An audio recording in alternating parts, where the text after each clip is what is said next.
הממ"ד שלם.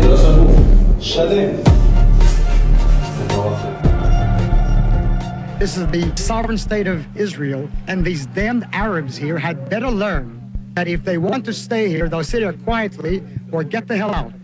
Lahava takes its inspiration from Meir Kahane, an ultra-nationalist leader who advocated absolute Jewish supremacism within Israel. There is no such thing as an Arab village in the state of Israel.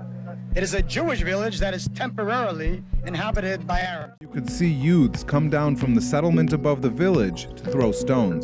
The worst thing about it was that they were accompanied by the Israeli army, who were supposedly there to separate the two groups, but were in fact doing nothing to stop the settler attack. The settlers themselves are really at the front line of the Israeli-Palestinian conflict.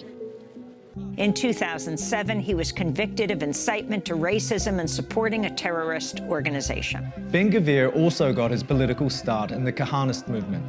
As a teenager, he was rejected for service in the Israeli army for being too extreme.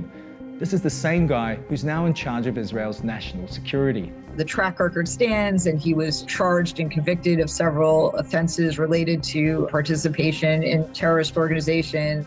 Even a few years ago, it would have been unthinkable for someone as extreme as Ben-Gvir, who's been not just accused but convicted of racial incitement, to become part of an Israeli cabinet.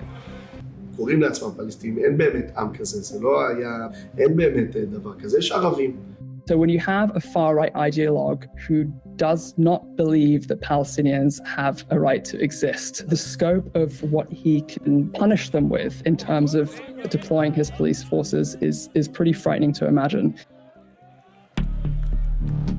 But there's a twist in this story. A lot of it actually comes down to the political fortunes and alleged crimes of one man, Benjamin Netanyahu. Netanyahu is Israel's longest-serving prime minister and its dominant political figure of the modern era. Many have pointed to his rise as the clearest indication of how much Israeli politics and society has lurched to the right.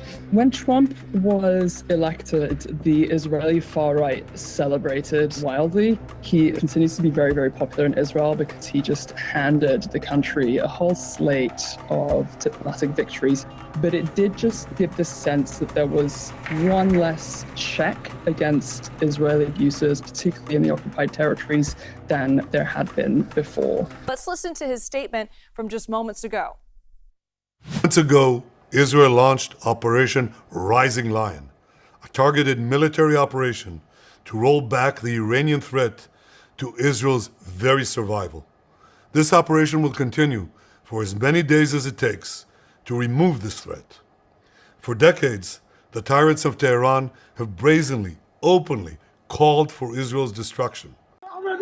الله يستر الله يستر بالتلتلة بالدبدبوا انفجار يا عالم خربطة في إيران. תראו עד כמה חשוב להיות בממ"ד.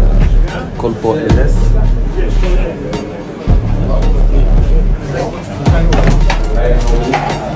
הממ"ד שלם.